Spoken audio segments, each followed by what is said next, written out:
Hello, you guys, and welcome back to my brand new podcast, Let's Address It.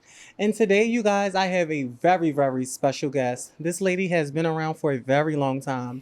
You may know her as, you may know her as Miss Sanchez herself. You may know her as, well, fuck it. Ladies and gentlemen, please welcome to the show, Stasha. Applause, please. Applause.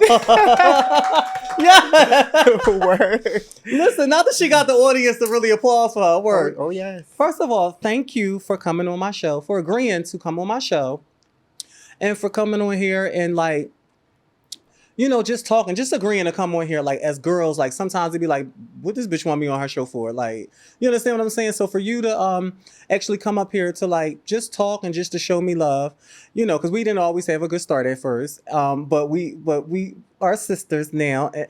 No, Stasha. Stasha, come on, we gotta address some things, but we're not gonna be messing. No, we can talk about that for real. We really can? Yes, because, yeah. Oh, yes. Do you want to talk about it now? No, but No. We can get to it. Yeah, we're gonna get to it. Yeah. Y'all, listen, we're about to be a key for y'all. Yeah. But you are really world known because you've been in the pageant world and ballroom. Like you are a certified bona fide icon, and aren't you also a Hall of Famer in ballroom? And ballroom, like when I say a bona fide certified icon in ballroom and an icon in the pageant world. But before we get into that, ladies and gentlemen, because that's all pretty obviously that you have the queen on the couch right now. I don't think you ever talked about this in any of your interviews or when you're just on live, just chatting with your fans and your fan base and stuff like that. How was your childhood? How was your upbringing? First of all, hi everyone. How are you? I am Stasha Sanchez, Stasha GARCON Sanchez. To start that off, my upbringing, my mom and my dad, I lived with my parents, went to school, did all the good things, home with the family. Of course, growing up during that time, we heard a lot of negative things about the community, but I was never disrespected, as a child, but I've heard things. But yeah, I grew up with my family, my mom, my dad, my sisters. How many siblings do you have? I have two. You have two. How did your parents, was they acceptance to you when they found out that you were gay? The crazy thing, I've really never talked about it. Really? I never talked about it. I was popular. So how popular I am now, that's how I was in high school, leaving high school. And so the streets knew me. Okay, so but basically it was like one of them unspoken things like, child, we already knew. So there's no need to come out. Yes. Okay, when you started your transition, and when I mean transition, I'm talking about like farthest taking hormones and started getting body work done. Did the family change on you then? Friends change on you then? Your aunties, did they like, oh, because sometimes being gay is one thing, yes, but starting a transition is another. Yes. Go ahead. For me, honestly, that was a decision that I made moving away from home. Okay. I moved away from home and that transition started. So I wasn't around anyone besides friends during that time. And I felt like that was something that I needed to do for myself because it was very important that I took that journey without the no's and what I can and cannot do. So that journey was pretty cool. I did it by myself with some friends around and I popped up at home and it was like, voila. Let's talk about it. Cause oh my God, y'all have no idea. We have an OG on the couch. Somebody that came from my times. Somebody that, I won't say the lady age on camera. I don't even know her age, but I'm pretty sure we're around the same age. But how did it like hormone and stuff? Was the girl stingy with you with the hormones and where to get work and stuff from? Like coming up? No, not really. I was in Orlando when I started my transition and that was like 90 something. Mm-hmm. I started in the late 90s. With transitioning like early 2000s. Mm-hmm. That's when everything kind of kicked off. No, I had people around me that were friends. Would you ever worked a stroll before? No. You never worked a stroll before? No, I've never. So how was you as a young trans getting money back then? I was a showgirl. Oh, you always, I forgot we have the premier showgirl. Yes. But you always was a showgirl. Well, yeah, I got out of high school and I remember being dared by some friends. And it was like, well, we dare you to do a pageant. It was a pageant coming up. It was called Miss Jacksonville Newcomer because I'm from Jacksonville, Florida. That's Duval County, if you don't know. Oh, so no, I thought she was Atlanta's own, y'all. But I mean, Georgia's own, but go ahead. I'm a Florida girl. So I was dared. And once I was dared to compete, I let them get me ready. Literally, I got ready for a pageant. My first time in makeup, my first time in heels, my first time doing it all, and I won the pageant. I competed against 9 girls, and I Now, girl, won. It was my very so first your time. very first time you won a pageant, was this like a big It pageant? was called Jacksonville Newcomer, Okay. and that was big for like the newcomer division, Yeah. like coming into it, and I was, I won, and it was great. So you were a pageant girl before you entered ballroom. Yes. Okay. Yes. Was any of the pageant girls, because, all right, let me ask you this, because this is going to be funny, but it's, how true is it that the pageant girls turn their nose down to the ballroom girls? Be honest, Tasha. Let's address it. Well, let me piggyback a little bit, because like once I started doing pageantry during that time, I competed, I won, and I knew that journey was something that I wanted to take, only because I felt like growing up, I always wanted to be a star. So I always saw myself like modeling and Really? being on stage, Elaborate dancing, about and that more. doing all those things. So that was like my pride and joy, is like being in front of people and entertaining, like family reunions. I'm up dancing, routines, me and my cousins.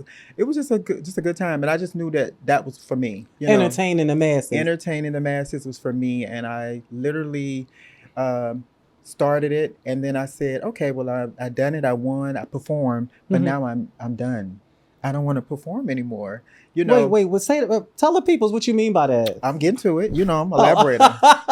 Come on. I'm a elaborator girl. Come on. So it was just like I didn't want to do it, but I had to, because I was a title holder, and being a title holder and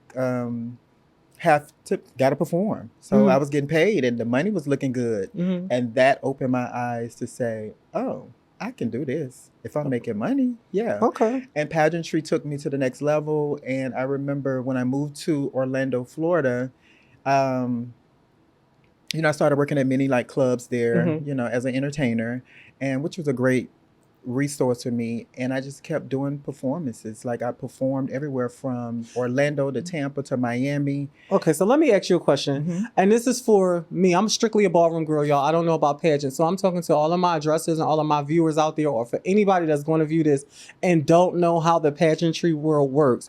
What is the highest of the high? Like, which crown is the highest? Like, what's the most premier one? There's a few.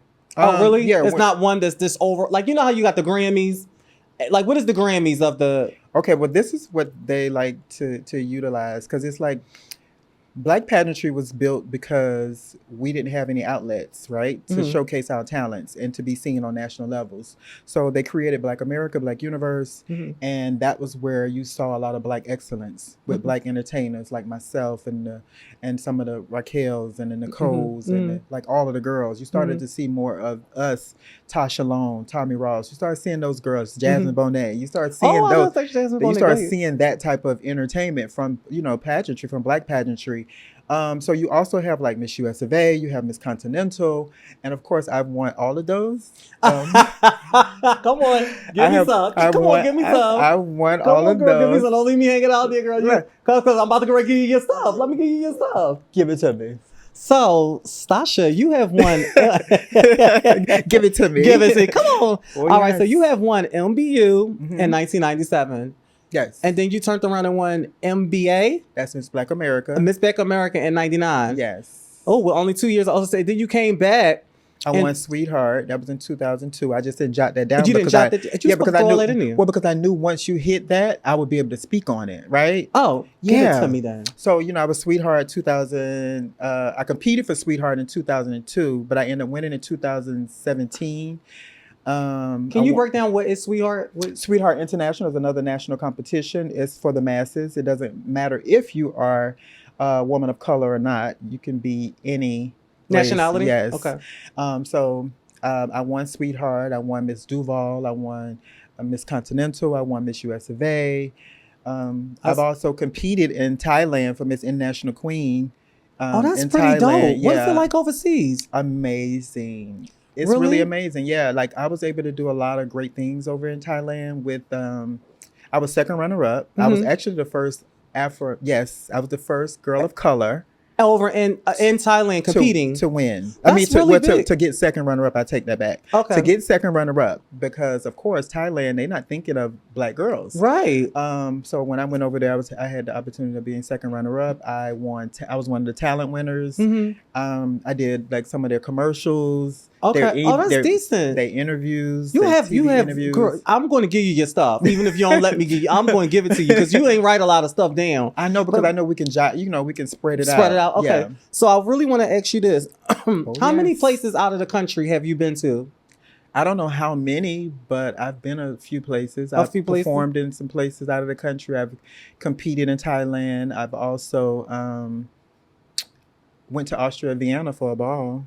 Australia? Austria. Oh, Austria. Austria for a ball. Yes. Vienna. I went with there. the water. Oh, no, is that Vienna with the water? It was the Love Ball. Okay. We went over for the Love Ball. Is Vienna really beautiful? It was really nice. I had a really good time. What nationality do they? I mean, their language. Language, yeah. I could not get that out. I'm not really sure of the language. Don't get me to saying the wrong thing. You won't get me on this podcast saying something I don't know nothing about. Okay, so with all your accolades, and everything, can you tell me what year and who gave you the influence to want to join ballroom? Just coming to Atlanta. Coming to Atlanta a lot, performing. Back at Loretta's. Used to be Loretta's, 708. On Spring Street. I used to perform there a lot on Monday nights, and I used to come here, and of course they had the Escala Ball. Was the very first one that they had here in Atlanta. I was there. Okay. And I was like, okay, this is what year different. Was that? This had to have been like 96, maybe like 95, 96. Oh, Sasha, we telling our age up here, girl. I mean, it is what it is. I look good. Shit, I look good. So that was like around like 95, 96, I think, when they had that ball. Yeah. What was your first house in ballroom? Miyake Mugler. Okay. Now that we on Miyake Mugler, is it also true? Because bitch, let's address it now. She want to address everything. We're going to address it. Is it true that, because it was speculations like that, one time you and Temperance was in the same house in Mugler, and it was the Mugler Grand March, baby, and you came out to, it's my house and I live here.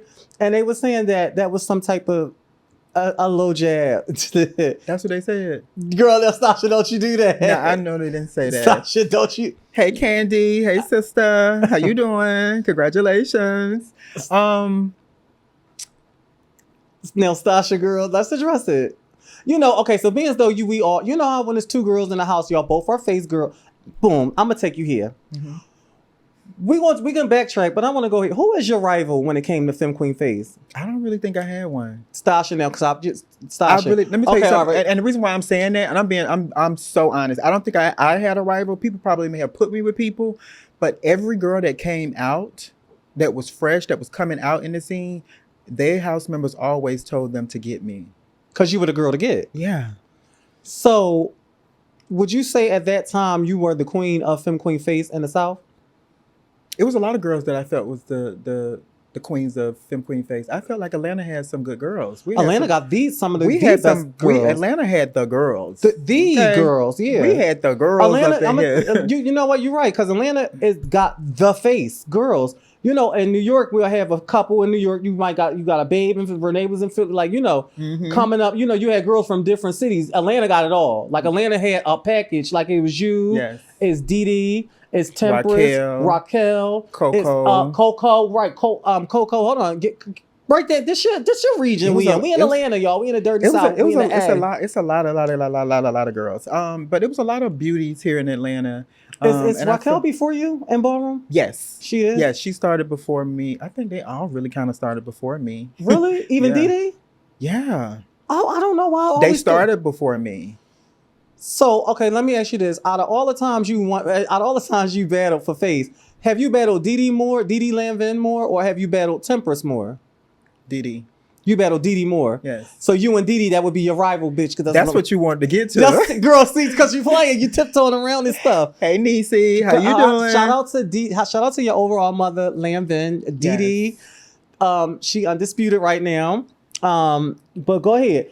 Do you know why? I'm gonna tell you why. I'm gonna tell you why I asked you this question. Okay, and this is not me being messy or nothing like that. It's because I live for the sport. Femme Queen Face is my all-time favorite category besides Femme Queen Performance.